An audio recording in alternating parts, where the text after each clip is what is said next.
भारत का इतिहास सिर्फ युद्धों का नहीं, बल्कि संस्कृति, परंपरा और शासकों की छापों का इतिहास भी है। इस विशाल उपमहाद्वीप पर कई राजवंशों ने शासन किया, लेकिन जब मुस्लिम शासक भारत आए तो उन्होंने न केवल सत्ता स्थापित की, बल्कि कला, संस्कृति, वास्तुकला और प्रशासन में भी गहरी छाप छोड़ी। आज हम भारत में इस्लाम के आगमन और इसके ऐतिहासिक सफर को डिटेल में जानेंगे, जो शुरू होता है 712 ईस्वी से और यह सफर जारी रहता है आधुनिक भारत तक। इस वीडियो में हम बात करेंगे भारत में इस्लाम के आगमन की कहानी, दिल्ली सल्तनत और मुगल साम्राज्य की शुरुआत कैसे हुई, भारत का पहला मुस्लिम कौन था और भारत में इस्लाम धर्म कैसे आया। तो आइए इस ऐतिहासिक डॉक्यूमेंट्री को शुरू करते हैं।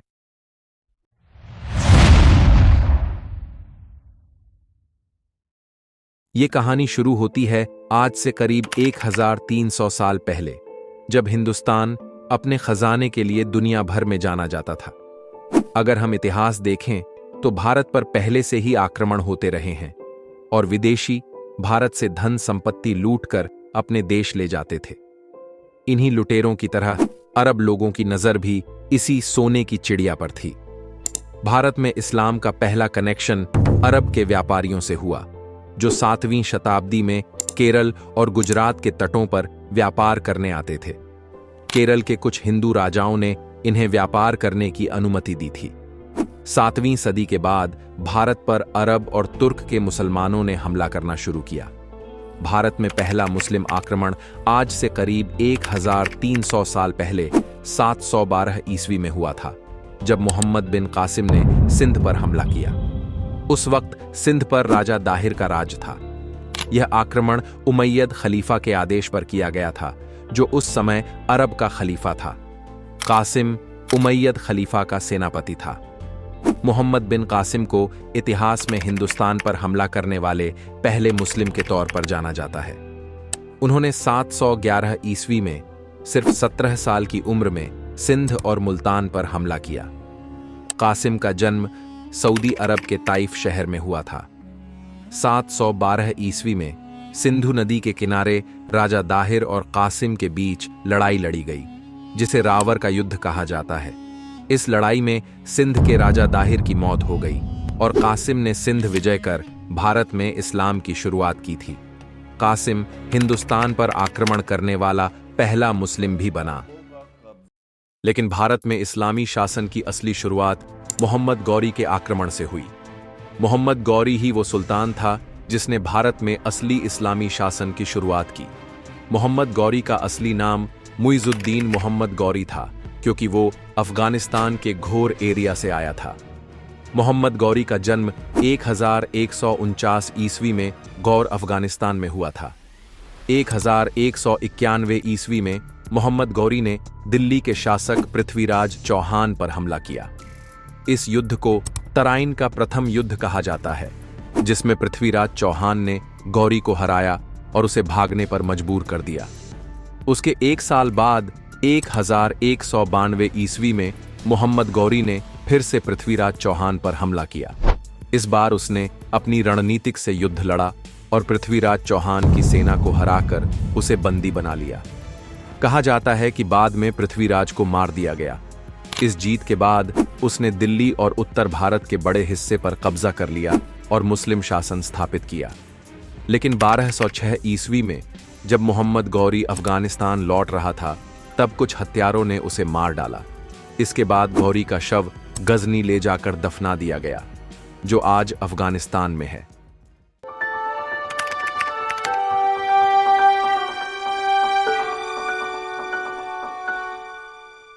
मोहम्मद गौरी की मौत के बाद उसका कोई उत्तराधिकारी नहीं था, जिसके बाद उसके सेनापति कुतुबुद्दीन ऐबक ने उसके शासन को संभाला और दिल्ली सल्तनत की स्थापना की। कुतुबुद्दीन ऐबक दिल्ली सल्तनत का पहला सुल्तान बना। इसके बाद दिल्ली सल्तनत के 5 प्रमुख वंश आए, जिसमें गुलाम वंश, खिलजी वंश, तुगलक वंश, सैयद वंश और लोदी वंश शामिल है। बाद में फिर मुगल साम्राज्य आया। तो आइए पहले इन 5 वंश को जानते हैं। सबसे पहला मुस्लिम वंश गुलाम वंश था, जिसकी स्थापना कुतुबुद्दीन ऐबक ने की थी। जो दिल्ली का पहला सुल्तान बना था। इस वंश ने 1206 से 1290 ईस्वी तक दिल्ली सल्तनत पर राज किया। गुलाम वंश में 9 सुल्तान हुए, लेकिन इस वंश के सिर्फ 2 प्रमुख सुल्तान थे, जिनमें कुतुबुद्दीन ऐबक और रजिया सुल्तान शामिल थीं, जो सबसे ज्यादा मशहूर हुए। कुतुबुद्दीन ऐबक का जन्म 1150 ईस्वी में तुर्की के ऐबक कबीले में हुआ। ऐबक तुर्की भाषा का शब्द है जिसका मतलब होता है चंद्रमा का स्वामी। ऐबक कम उम्र में ही परिवार से अलग हो गए और उसे गुलाम बाजार में बेच दिया गया। ऐबक को एक पढ़े लिखे शख्स फखरुद्दीन अब्दुल अजीज कूफी ने खरीदा और अपने बेटे जैसा पाला। उन्हें सैन्य प्रशिक्षण दिया। वो घुड़सवारी और तीरंदाजी में माहिर था। लेकिन कुछ सालों बाद काजी फखरुद्दीन की मौत हो गई और फखरुद्दीन के बेटे ने कुतुबुद्दीन ऐबक को फिर से गुलाम बाजार में बेच दिया। उस समय बगदाद और अरब में सबसे बड़े गुलाम बाजार थे। फिर गुलामों के बाजार में उन्हें मोहम्मद गौरी ने खरीद लिया था। कुतुबुद्दीन ऐबक मोहम्मद गौरी के गुलाम थे। आगे चलकर वही गुलाम मोहम्मद गौरी का सेनापति बना और उसके बाद दिल्ली का पहला सुल्तान बना। इसी के साथ भारत में पहली बार गुलाम वंश की स्थापना हुई। कुतुबुद्दीन ऐबक ने 4 साल मतलब 1206 से 1210 तक दिल्ली पर राज किया। उसी के नाम पर उन्होंने दिल्ली में कुतुब मीनार बनवाया था, जो आज दुनिया की सबसे बड़ी मीनार है। इसके अलावा उन्होंने कई मस्जिद बनाई थी, जिनमें दिल्ली की कुव्वत उल इस्लाम मस्जिद प्रमुख है। कुतुबुद्दीन ऐबक का राज सिर्फ 4 साल ही चला और 1210 में घुड़सवारी के दौरान गिरने से उनकी मौत हो गई। कुतुबुद्दीन ऐबक की मौत के बाद 1211 में इल्तुतमिश दिल्ली सल्तनत की गद्दी पर बैठा, जो गुलाम वंश के 9 शासकों में से एक था। इल्तुतमिश भी एक तुर्की गुलाम था, जिसे कुतुबुद्दीन ऐबक ने खरीदा था। उसकी काबिलियत देखकर ऐबक ने उसे सेना में शामिल किया। ऐबक की मौत के बाद इल्तुतमिश ने दिल्ली सल्तनत को आगे बढ़ाया। इल्तुतमिश गुलाम वंश का सबसे शक्तिशाली शासक था।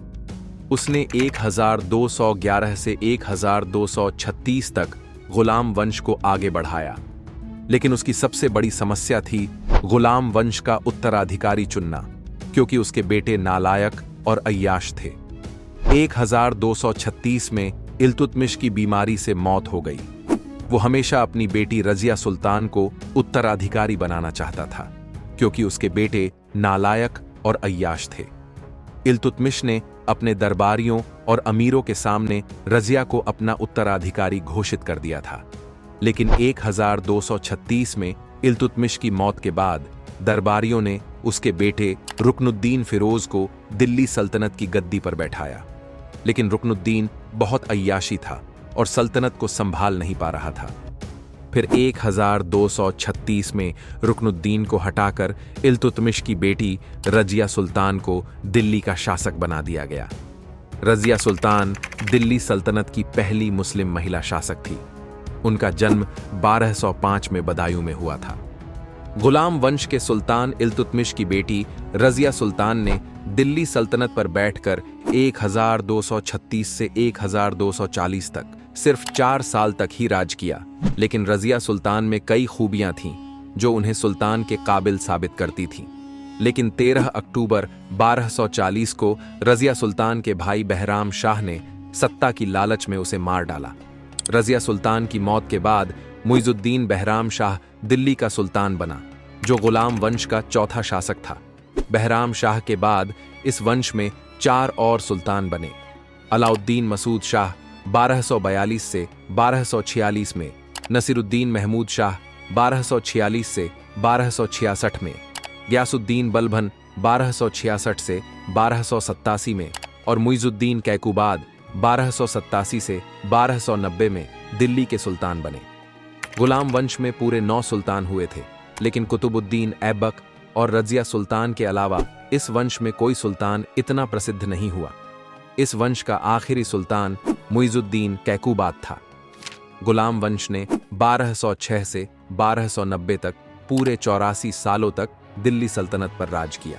इसके बाद गुलाम वंश खत्म हो गया।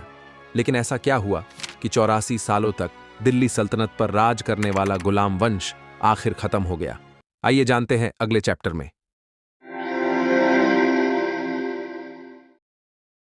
गुलाम वंश के बाद 1290 में खिलजी वंश आया। खिलजी वंश दिल्ली सल्तनत का दूसरा इस्लामी राजवंश था, जिसे जलालुद्दीन फिरोज खिलजी ने स्थापित किया। यह वंश अफगानिस्तान के खिलजी कबीले से आया था। खिलजी वंश ने 1290 से 1220 तक, मतलब 30 सालों तक दिल्ली सल्तनत पर राज किया। लेकिन इस वंश ने गुलाम वंश को कैसे खत्म किया, वो गुलाम वंश जिसने पूरी दिल्ली सल्तनत बनाई थी। दरअसल गुलाम वंश के आखिरी सुल्तान कैकुबाद ने जलाल उद्दीन खिलजी को अपना सेनापति बनाया, लेकिन मौके का फायदा उठाकर जलालुद्दीन खिलजी ने कैकुबाद को मार डाला और 1290 में खुद को दिल्ली का सुल्तान घोषित कर दिया। उसने गुलाम वंश को खत्म कर दिया और खिलजी वंश की स्थापना की। खिलजी मंगोलों को हराने वाले शासक थे, वो मंगोल जिन्होंने लगभग पूरी दुनिया पर राज किया था। 1305 में जलालुद्दीन की सेना ने मंगोलों को हराया था। जलालुद्दीन खिलजी वंश का पहला सुल्तान था, लेकिन उसका राज सिर्फ 6 साल, मतलब 1290 से 1296 ईस्वी तक ही चला। इसके बाद उसका भतीजा और दामाद अलाउद्दीन खिलजी इस वंश का दूसरा सुल्तान बना, जो इस वंश का सबसे बड़ा शासक था। 1296 में अलाउद्दीन खिलजी ने अपने चाचा जलालुद्दीन खिलजी को धोखे से मार डाला और खुद को दिल्ली का सुल्तान घोषित कर दिया। अलाउद्दीन खिलजी 1296 से 1216 तक खिलजी वंश का सबसे शक्तिशाली सुल्तान था। वह बहुत क्रूर शासक था। उसने जैसलमेर, चित्तौड़गढ़ और मालवा पर हमला करके राजपुताना पर विजय प्राप्त की थी। उसने 20 सालों तक दिल्ली सल्तनत पर राज किया। इस दौरान उसने कुतुब मीनार के पास अलाई दरवाजा बनवाया था, लेकिन कहा जाता है कि अलाउद्दीन का सेनापति मलिक काफूर ने उसे 50 साल की उम्र में जहर देकर मार दिया। उसकी मौत के बाद खिलजी वंश धीरे धीरे कमजोर होता गया। अलाउद्दीन खिलजी के बाद 1316 में कुतुबुद्दीन मुबारक शाह दिल्ली का सुल्तान बना। उसने 1316 से 1320 तक सिर्फ 4 साल दिल्ली सल्तनत पर राज किया। इसके बाद खिलजी वंश खत्म हो गया। खिलजी वंश के हुए 3 सुल्तानों में अलाउद्दीन खिलजी सबसे बड़ा सुल्तान था, लेकिन 30 सालों तक दिल्ली सल्तनत पर राज करने वाला खिलजी वंश, जिसमें अलाउद्दीन खिलजी जैसा महान सुल्तान था, आखिर वो खत्म कैसे हो गया और इसके बाद किसने दिल्ली सल्तनत पर कब्जा कर लिया, जानते हैं अगले चैप्टर में। खिलजी वंश के बाद 1220 में तुगलक वंश आया। यह वंश टर्की से आया था, लेकिन जिस खिलजी वंश ने इतना ताकतवर साम्राज्य खड़ा किया, आखिर उसका अंत कैसे हुआ, आइए जानते हैं। 1320 में खिलजी वंश के आखिरी सुल्तान कुतुबुद्दीन मुबारक शाह को उसके सेनापति गयासुद्दीन तुगलक ने धोखे से मार डाला। दरअसल गयासुद्दीन तुगलक ने कुतुबुद्दीन मुबारक शाह के खिलाफ विद्रोह किया था। 1320 ईस्वी में दिल्ली में सिरी किले के पास दोनों का युद्ध हुआ, जिसमें गयासुद्दीन तुगलक ने मुबारक शाह की सेना को हराया और उसकी हत्या कर दी, और 1320 में तुगलक ने दिल्ली सल्तनत पर कब्जा कर लिया। इसके बाद गयासुद्दीन तुगलक ने खिलजी वंश को खत्म कर तुगलक वंश की स्थापना की। यह वंश 1320 से 1414, मतलब 99 साल तक चला, लेकिन यह वंश इतना मशहूर नहीं हुआ। गयासुद्दीन तुगलक ने दिल्ली के तीसरे शहर तुगलकाबाद की स्थापना की और तुगलकाबाद किला बनवाया, जो तुगलक वंश का प्रमुख ठिकाना था। गयासुद्दीन तुगलक के बाद इस वंश में 2 और सुल्तान आए, जिनमें मोहम्मद बिन तुगलक और नासिरुद्दीन महमूद शाह शामिल हैं। इस वंश के आखिरी सुल्तान नासिरुद्दीन महमूद शाह तुगलक थे। इस वंश में सिर्फ 3 सुल्तान हुए और इसके बाद तुगलक वंश भी खत्म हो गया। लेकिन खिलजी वंश को हराकर दिल्ली सल्तनत पर कब्जा करने वाला तुगलक वंश आखिर खत्म कैसे हो गया और इसके बाद किसने दिल्ली सल्तनत पर कब्जा कर लिया, जानते हैं अगले चैप्टर में।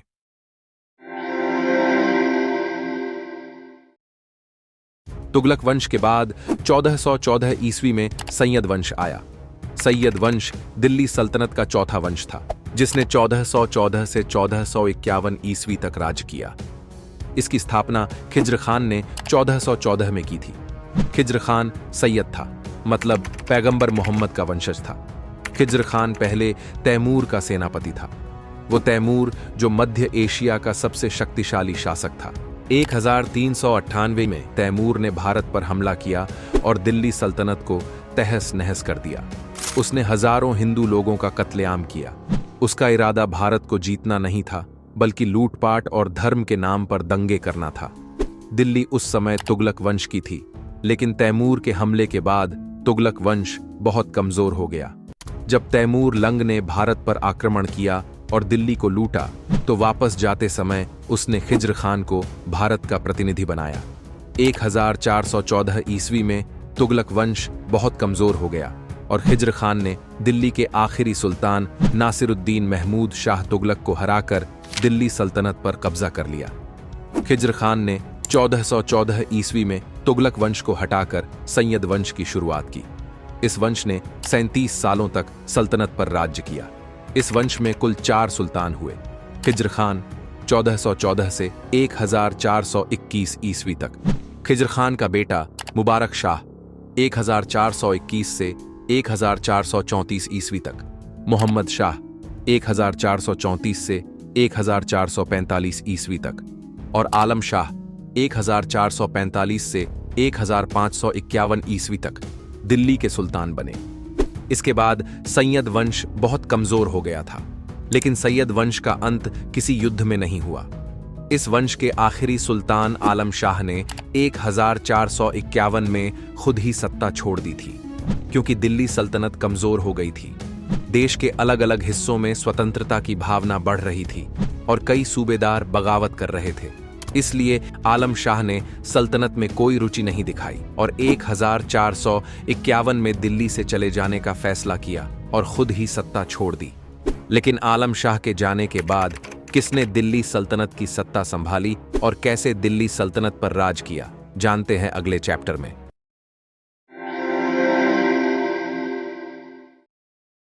आलम शाह के सत्ता छोड़ने के बाद बहलौल लोदी ने दिल्ली सल्तनत पर कब्जा कर लिया। बहलौल लोदी उस समय सरहिंद का शक्तिशाली सूबेदार था। बहलौल लोदी ने 1451 में दिल्ली की गद्दी संभाली और लोदी वंश की स्थापना की। इसी के साथ सैयद वंश का अंत हो गया। लोदी वंश दिल्ली सल्तनत का 5वां और आखिरी वंश था, जिसकी स्थापना 1451 में बहलौल लोदी ने की थी। यह वंश अफगानिस्तान के पख्तून इलाके से आया था और पठान जनजाति में से एक था। इसी वंश के साथ भारत में पठानों का आगमन हुआ, जिन्हें आज खान के नाम से जाना जाता है। लोदी वंश ने भारत में लगभग 1451 से 1526 मतलब 75 सालों तक राज किया। इस वंश के 3 सुल्तान हुए, बहलौल लोदी, सिकंदर लोदी और इब्राहिम लोदी। बहलौल लोदी ने 1451 से 1489 तक दिल्ली सल्तनत पर राज किया। 1489 में उसकी मौत के बाद उसका बेटा सिकंदर लोदी दिल्ली सल्तनत की गद्दी पर बैठा। सिकंदर लोदी लोदी वंश का सबसे महान शासक माना जाता है। उसने आगरा शहर की स्थापना की और इसे अपनी राजधानी बनाया। वह बहुत चालाक और क्रूर सुल्तान था। उसने भारत में कई हिंदू मंदिरों को तोड़ा और हिंदुओं को मौत के घाट उतारा था। सिकंदर लोदी ने 1489 से 1517 तक दिल्ली सल्तनत पर राज किया। इस दौरान उसने कई इमारतें बनाई, जैसे लोदी गार्डन और सिकंदर लोदी का मकबरा, जो आज पूरे भारत में प्रसिद्ध है। 1517 में सिकंदर लोदी की मौत के बाद उसका बेटा इब्राहिम लोदी दिल्ली का सुल्तान बना। इब्राहिम लोदी लोदी वंश का तीसरा और पूरी दिल्ली सल्तनत का आखिरी सुल्तान था, क्योंकि इसके बाद दिल्ली सल्तनत खत्म हो गई और मुगल साम्राज्य आया। इब्राहिम लोदी ने 1517 से 1526 मतलब सिर्फ 7 सालों तक दिल्ली सल्तनत पर राज किया। लेकिन इब्राहिम लोदी की कठोर नीतियों के कारण लोदी साम्राज्य कमजोर पड़ गया। इब्राहिम लोदी की मौत पानीपत की लड़ाई में हुई थी, जो बाबर और इब्राहिम लोदी के बीच हुई थी, जिसमें बाबर ने इब्राहिम लोदी को हराकर लोदी साम्राज्य को खत्म कर दिया। लोधी वंश के साथ दिल्ली सल्तनत भी खत्म हो गई और मुगलों का आगमन हुआ, जो हम अगले चैप्टर में जाने वाले हैं। दिल्ली सल्तनत ने 1206 से 1526 तक राज किया, जो लगभग 320 साल का समय था, जिसने पूरे भारत में मुसलमानों का आगमन करवाया। लेकिन इसके बाद आता है वो साम्राज्य जिसने पूरे हिंदुस्तान पर लगभग 300 सालों तक राज किया और पूरे भारत के इतिहास का सबसे बड़ा साम्राज्य खड़ा किया। अगले चैप्टर में हम जाएंगे कैसे बाबर ने इब्राहिम लोधी को हराया और कैसे भारत में मुगलिया सल्तनत कायम हुई। आइए ये जानते हैं द मुगल एम्पायर।